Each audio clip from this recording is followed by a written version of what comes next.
ठीक है, कि एम्पियर का परिपथीय नियम क्या होता है। ठीक है, सबसे पहले हम इसके स्टेटमेंट को समझने का प्रयास करेंगे, और इसका जो स्टेटमेंट है इसके लिए कोई डायग्राम नहीं है हमारे पास, सीधी सीधी जो बात है बना सकते हो अपने हिसाब से, बट हम एक फॉर्मूले के अकॉर्डिंग इसको समझने का प्रयास कर सकते हैं, और पूरा जो इन्होंने स्टेटमेंट दिया है उस स्टेटमेंट को यहाँ पे हम बता सकते हैं इजीली।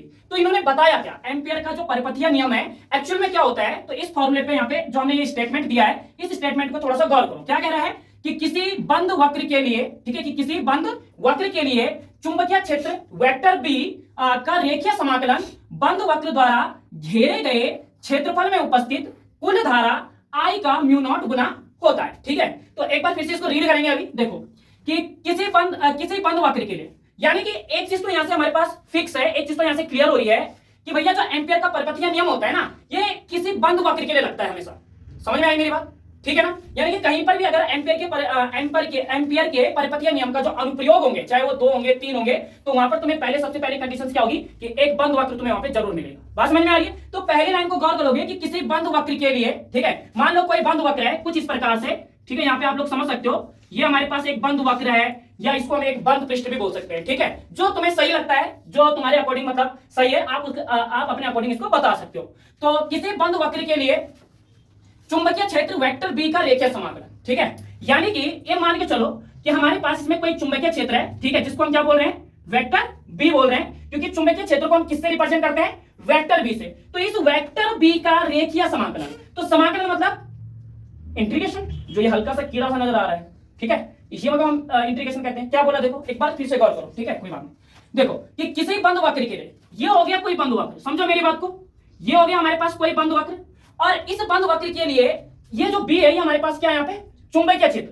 तो किसी बंद वक्र के लिए जो हमारे पास चुंबकीय क्षेत्र है, इसका रेखीय समाकलन, कैसा समाकलन, रेखीय समाकलन। देखो ये क्या है यहाँ पे, रेखीय समाकलन, यहीं से बन जाएगी, यहीं से बन जाएगा, सारा बन जाएगा यहीं से। ठीक है, कि किसी बंद वक्र के लिए जो हमारे पास ये चुंबकीय क्षेत्र है, इस चुंबकीय क्षेत्र का क्या, रेखीय समाकलन। तो बंद वक्र बोला तो भैया इस पे ऐसा हल्का सा गोला सा आएगा, क्योंकि बंद वक्र की बात हो रही है, तो जो इंटीग्रेशन होगा उस पे एक हल्का सा गोला बना दोगे। समझ में आ रही मेरी बात? ठीक है, तो मैंने कितना बताया कि मान लो हमारे पास कोई एक ये बंद वक्र है, और इस बंद वक्र में जो हमारे पास चुंबकीय क्षेत्र है, इसका रेखीय समाकलन। क्लियर हो रहा ना यहाँ तक?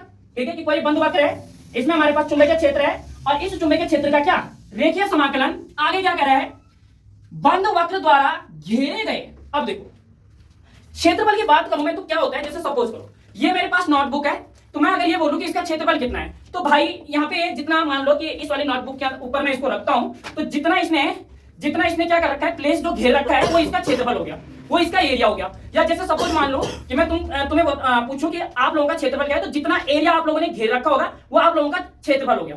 समझ में आ रही ना मेरी बात? तो इसने क्या बोला कि भाई देखो कि यहाँ पे कोई बंद वक्र है, और इसमें चुंबकीय क्षेत्र का जो रेखीय समाकलन है बंद वक्र द्वारा घेरे गए क्षेत्रफल में, यानी कि इस बंद वक्र के द्वारा कितना क्षेत्रफल घेरा जा रहा है।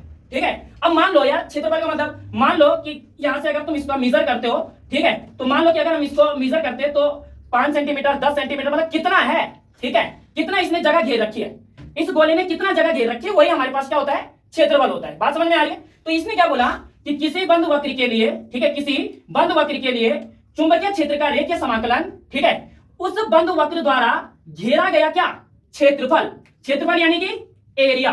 समझ में आ रही मेरी बात? और एरिया को ये क्या कर रहा है, यहाँ पे घेर रहा है। ठीक है, कि उस बंद वक्र द्वारा घेरे गए क्षेत्रफल का, अब देखो क्या है, क्षेत्रफल में उपस्थित, यानी कि इसके क्षेत्रफल में उपस्थित हमारे पास क्या है, धारा। आई क्या होती है हमारे पास, धारा। धारा के म्यू नॉट गुना होता है, सिंपल, धारा के म्यू नॉट गुना होता है। अब कोशिश करेंगे यहां से इसको पूरा बनाने की। देखो मैंने क्या बोला कि हमारे पास ये पूरा एक क्या है, कोई मान लो ये हमारे पास क्या है, कोई एक बंद वक्र है। ठीक है, कि किसी बंद वक्र के लिए जो हमारे पास एक चुंबकीय क्षेत्र है, इस चुंबकीय क्षेत्र का रेखीय समाकलन, ठीक है, उस बंद वक्र द्वारा घेरा गया क्षेत्रफल में उपस्थित धारा के म्यू नॉट गुना होता है। यही हमारे पास एम्पियर परिपथीय नियम है।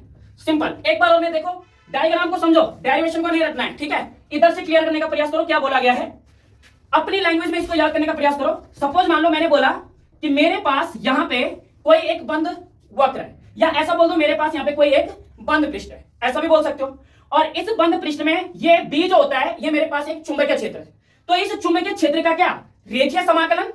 और इस बंद पृष्ठ द्वारा घेरा गया जो क्षेत्रफल में उपस्थित जो हमारे पास क्या है, धारा है, उसका जो म्यू नॉट गुना होगा वही हमारे पास एम्पियर का परिपथीय नियम है। एक बार अगर आप यहां रीड करो तो अच्छे से समझ में आ रहा होगा कि किसी बंद वक्र के लिए चुंबकीय क्षेत्र वेक्टर बी का रेखीय समाकलन बंद वक्र द्वारा घेरे गए क्षेत्रफल में उपस्थित कुल धारा I का म्यू नॉट गुना होता है। ठीक, एक तो पहले इस वाले को क्लियर करो, पहले इस पे फोकस करो।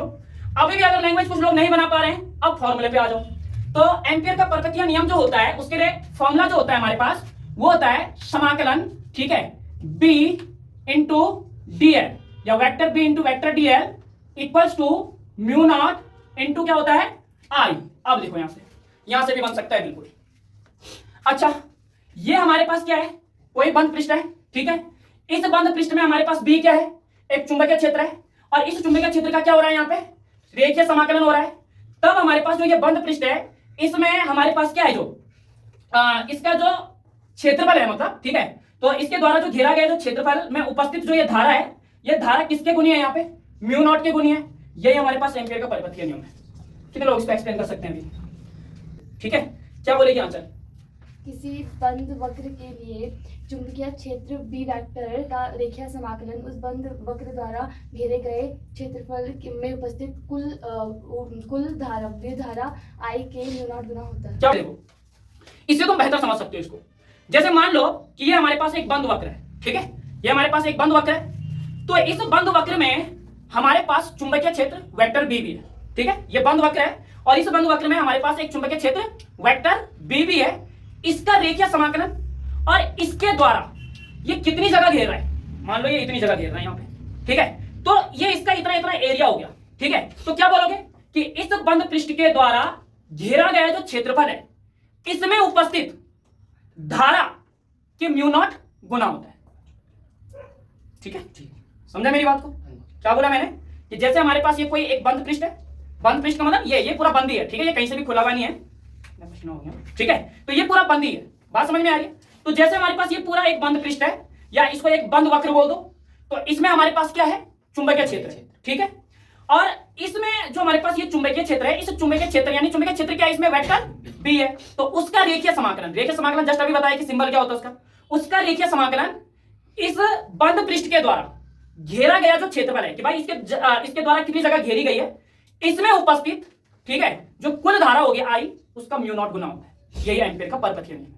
अभी क्वेश्चन आता है एग्जाम में कि एम्पियर का परिपथीय नियम लिखिए और इसे सिद्ध कीजिए। समझ में आ रही है मेरी बात। अगर केवल तुम्हारे पास 2 नंबर या 1 नंबर का क्वेश्चन आ रहा है कि एम्पियर का परिपथीय नियम है क्या है, यह लिखिए, तो केवल आपको यहां से लेके यहां तक लिखना है। लेकिन अगर सिद्ध करने के लिए आ गया तो तुम्हें यहाँ पे पूरा बताना पड़ेगा। अभी ये सिद्ध हुआ भी नहीं है, ठीक है, तो अब इसको सिद्ध करने का प्रयास करते हैं फटाफट से, ठीक है। चलो देखो, अब थोड़ा सा फिर से डेरिवेशंस पे ध्यान दोगे सभी लोग, ठीक है, आपको समझ में आया ना, ठीक है।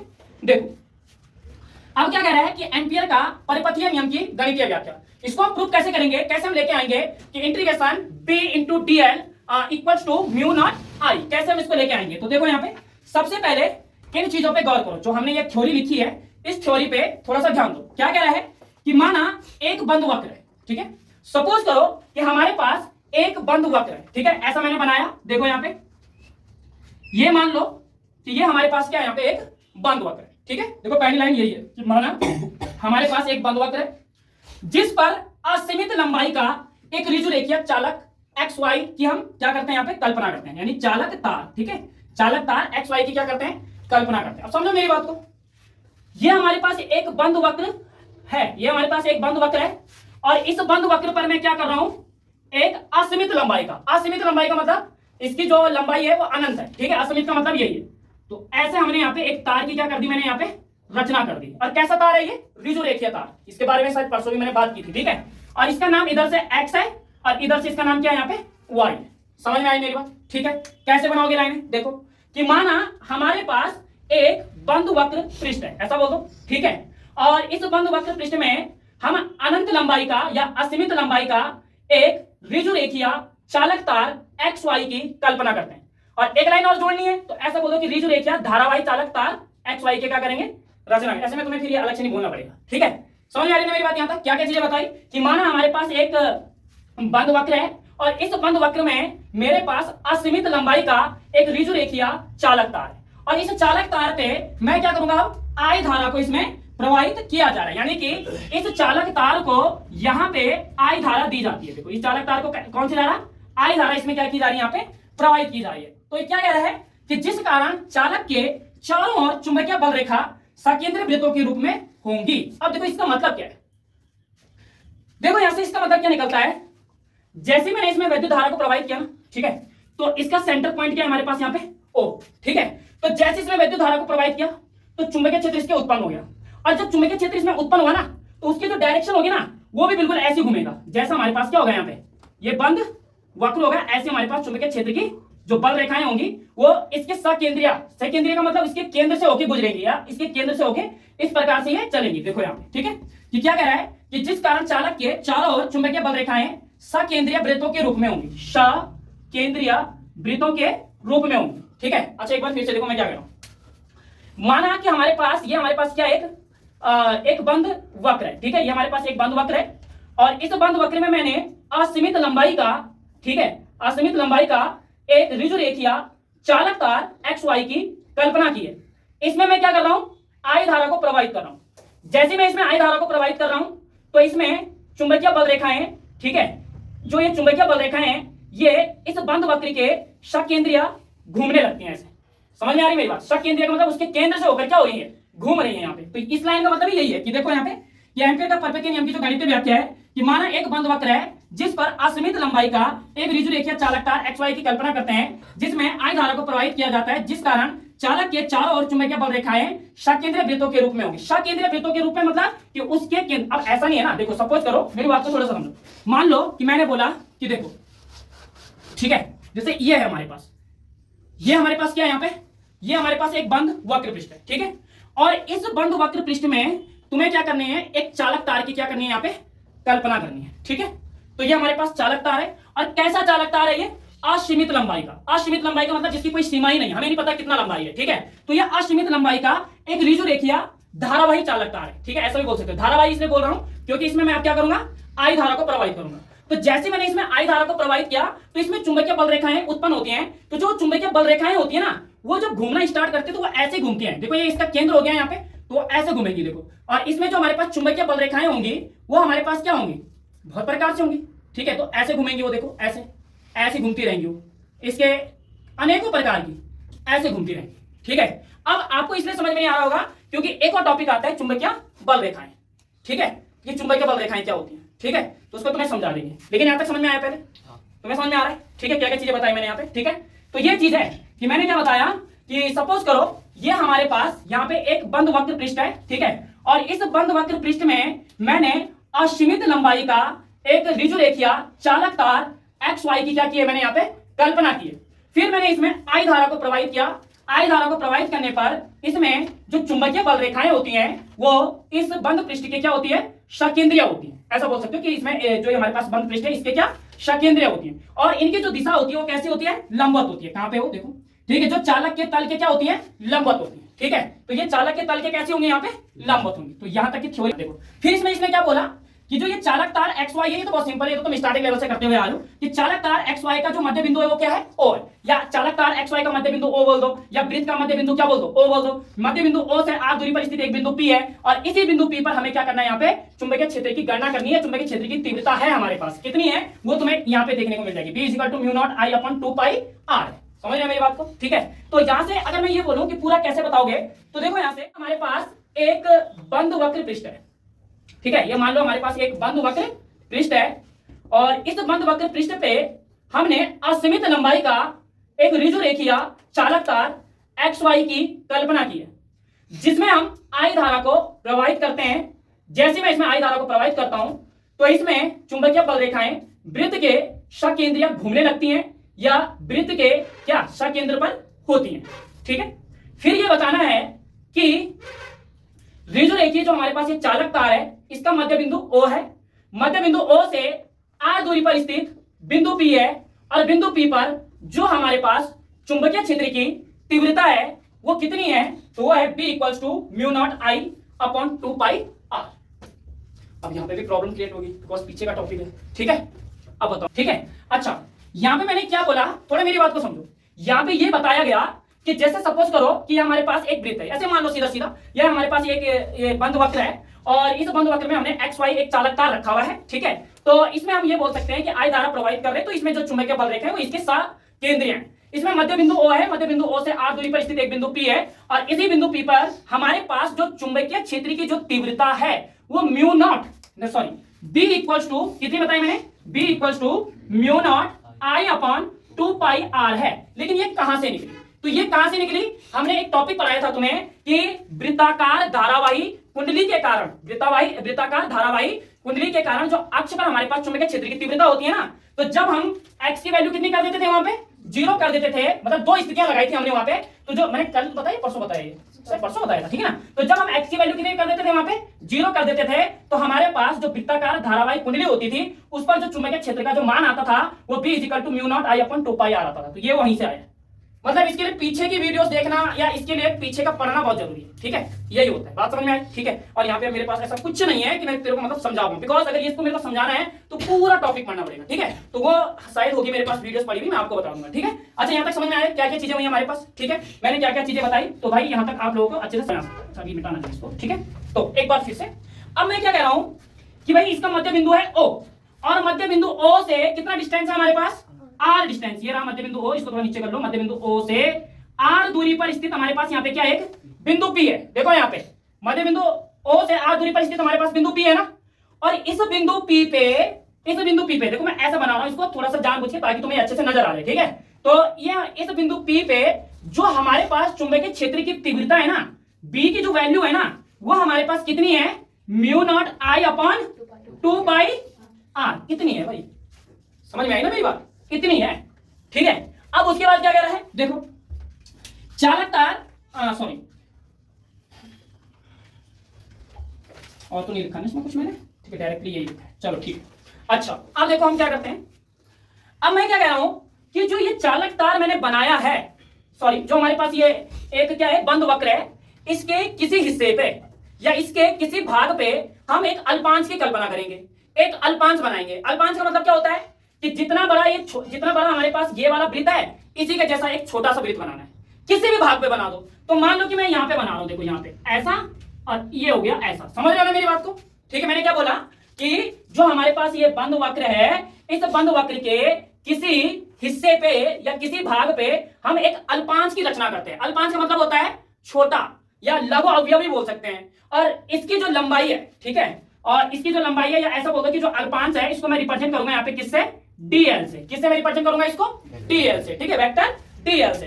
तो यहां से एक बड़ी कॉमन चीज निकलेगी, थोड़ा सा समझना मेरी बात को, बिकॉज मैं पूछूंगा इसको एक बार, ठीक है।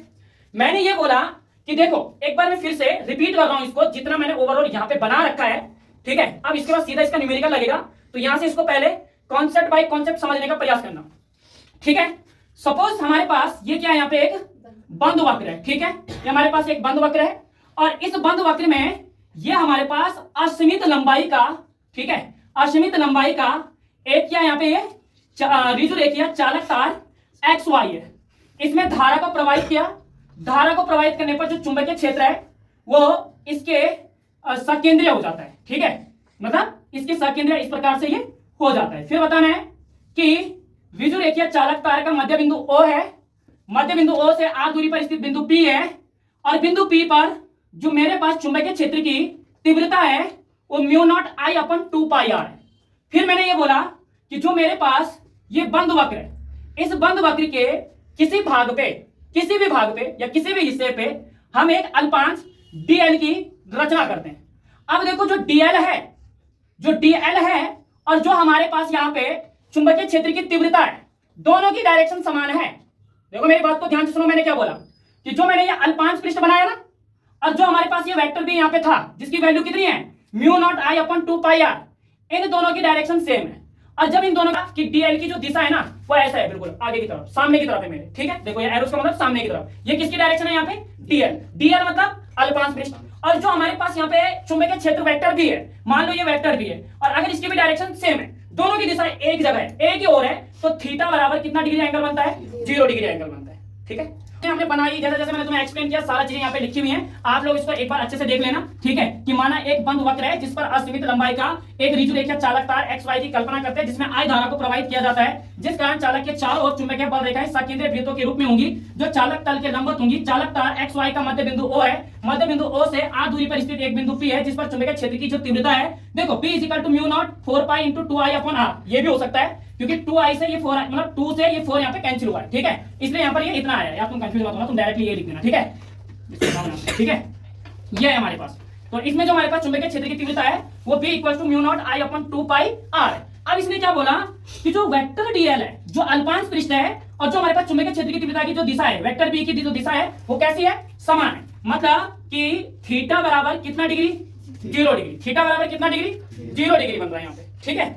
अब यहां से कितना होता है, यहां से देखो कितना लगा रखा है इसने, B.dl और यहां पे लगा दो इंटीग्रेशन, ठीक है, ऐसा यहां पे लेके चलना पहले इसको, इंटीग्रेशन B.dl, देखो फिर इक्वल करना है यहां पे, ठीक है।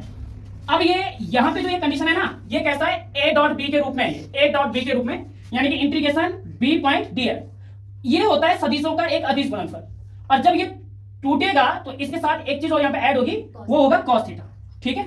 यानी कि पहले तुम्हें यही लिखना है, इंटीग्रेशन B.dl, यानी कि जब तुम ये लिख दोगे कि dl और वेक्टर dl और वेक्टर b की जो दिशा है वो समान है, तो थीटा बराबर 0 डिग्री, और जब थीटा बराबर 0 डिग्री तो इंटीग्रेशन B.dl इक्वल्स टू होता है b, मतलब इंटीग्रेशन B.dl और क्या आ जाएगा यहाँ पे, cos थीटा आ जाएगा, ठीक है। इतना हमारे पास यहाँ पे ये बन जाएगा, ठीक है। इसके बाद यहाँ पे इंटीग्रेशन को ऐसे रखो, B × dl equals to integration B.dl cos theta की वैल्यू कितनी है, 0 डिग्री, तो ये थीटा की वैल्यू कितनी है यहाँ पे, 0 डिग्री। फिर आ जाएगा इंटीग्रेशन B.dl, ठीक है। अभी कुछ लोगों के माइंड में चल रहा होगा ये कहां से आया, ऑटोमेटिकली लास्ट में समझ में आ जाएगा, ठीक है। तो B × dl, फिर यहां से इंटीग्रेशन B.dl और cos 0 की वैल्यू कितनी होती है, 1, आई थिंक 1 ही होती है, ठीक है। तो ये रख दिया 1, फिर आएगा integration B × dl equals to आएगा हमारे पास कितना, इंटीग्रेशन B.dl, इतना बन जाएगा, समझे हो, ठीक है। लेकिन थोड़ा सा क्या गलती कर दी मैंने, पता है, जब यहां तक कर दोगे ना, जैसे यहां तक उतार दिया, फिर ये वाली लाइन उतारनी थी कि तब r त्रिज्या की वृत्त के चारों ओर वेक्टर b का समाकलन, ठीक है।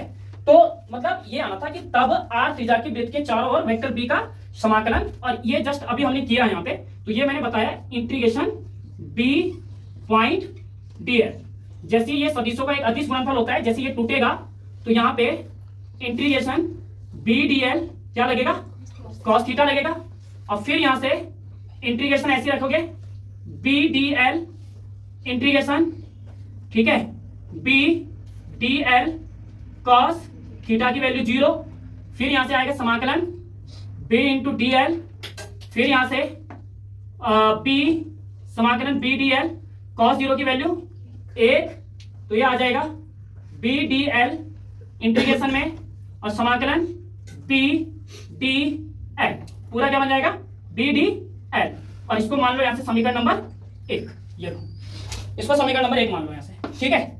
अब देखो थोड़ा सा, ठीक है, इस वाले को मैं हटा देता हूं, ठीक है, आपको मैं कॉपी पे बताऊंगा अभी, ठीक है, मुझे पता है आपको यहां से समझ में नहीं आया होगा, नहीं, ठीक है। अब देखो यहां से इसको तो चलाना है बेटा, इसको तो बराबर में चलाना है, ठीक है। अभी क्यों चलाना है देखो, लास्ट में समझ में आएगा तुम्हें, अभी नहीं आएगा, 2 बनी, ठीक है, ये हमारे पास समीकरण नंबर 2, ठीक है। अभी तुम्हें क्या करना है यहां से कि समीकरण नंबर 2 में b का मान यहां पे पुटअप करना है, देखो यहां पे ये निकला है b का मान, समझ में आ रही है ना मेरी बात, ठीक है। तो कितना आएगा, यहां पे लिखोगे कि समीकरण नंबर 2 में किसका मान रखना है तुम्हें, b का मान रखना है। समीकरण नंबर 2 में b का मान समीकरण नंबर 1 से रखने पर, जैसे इसको 1 से रखोगे तो ये वाला जो हिस्सा है ना इसका लेफ्ट हैंड साइड का, इसको एज इट इज रखना है क्योंकि इसी को हमने तोड़ा है, ठीक है। तो ये तो ऐसे ही रहेगा, इंटीग्रेशन B × dl, आप चाहो तो वेक्टर भी इसके ऊपर यहां से लगा सकते हो, ठीक है। इतना आ गया यहाँ पे, फिर यहाँ पे लगाया बराबर का साइन, फिर यहाँ पे इंटीग्रेशन है, ये लगाया इंटीग्रेशन, और फिर यहाँ पे बी की वैल्यू चेक करो कितनी है ये, तो ये आ गया यहाँ पे म्यू नॉट आई अपॉन में आ जाएगा 2 पाई आर, और आगे क्या है यहाँ पे dl। इतनी बात समझ में आ रही है? पूरा है कांस्टेंट, ठीक है, तो इसको हटा दो यहां से, तो आएगा इंटीग्रेशन बी डी एल और म्यू नॉट आई अपॉन में 2 पाई आर, इंटीग्रेशन लगेगा केवल किसके ऊपर, dl के ऊपर। dl का इंटीग्रेशन निकलेगा 2 पाई आर, समझना डायरेक्टली कि जो इंटीग्रेशन dl है इसका इंटीग्रेशन निकलेगा 2 पाई आर, तो क्या आएगा integration b into D L बराबर, ठीक है, म्यू नॉट आई अपॉन कितना है यहाँ पे 2 पाई आर, और फिर यहाँ पे इसका जो इंटीग्रेशन निकलेगा वो कितना निकलेगा 2 पाई आर, इसका जो इंटीग्रेशन है 2 पाई आर, तो 2 पाई आर से 2 पाई आर क्या हो गया यहाँ पे कैंसिल हो गया ना। तो ये चीज देखो, अब बना हमारे पास integration b into D L बराबर म्यू नॉट आई, वेक्टर इसके ऊपर भी लगेंगे यहाँ, ठीक है, इनके ऊपर भी था क्या, ठीक है, ये आ गया, और यही हमारे पास क्या है एम्पियर का परिपथीय नियम है, यही हमें प्रूव करना था। समझ में आई मेरी बात, ठीक है, तो ऐसा ये निकलेगा। अभी तुम्हें समझ में आया होगा कि इसको हमने ऐसा क्यों किया, क्यों हम इसको लेफ्ट हैंड साइड से ऐसे ही रख रहे हैं, ठीक है। मान लो देखो यहाँ पे मेन समझने का काम है, मतलब